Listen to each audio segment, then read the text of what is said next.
I've been reading AI Superpowers, the 2018 book by Kaifu Lee, a tech industry executive and AI researcher. I know he doesn't hold back on his opinions.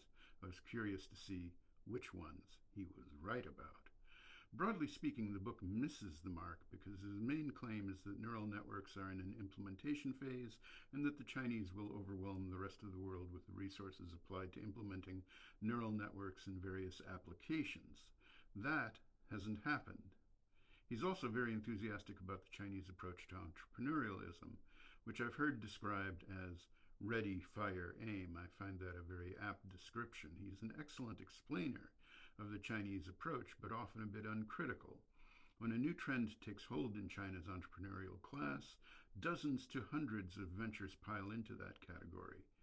The book is worth reading, if only to better understand that China started out with dozens of mobile network operators, dozens of networking hardware makers, and now has dozens of electric vehicle makers, maybe hundreds. There's a common outcome. If an industry becomes important and approaches maturity, there's a process in China of winnowing out the also-rans.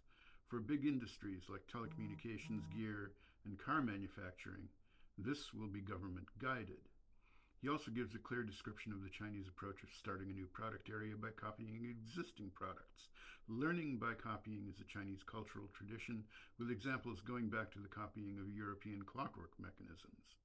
In the years before Kaifu Lee's book was published, I was frequently traveling to China and got to see a lot of the ready, fire, aim approach myself, as well as the culture of mastering foreign technologies. I got to visit Huawei's offices in Shenzhen.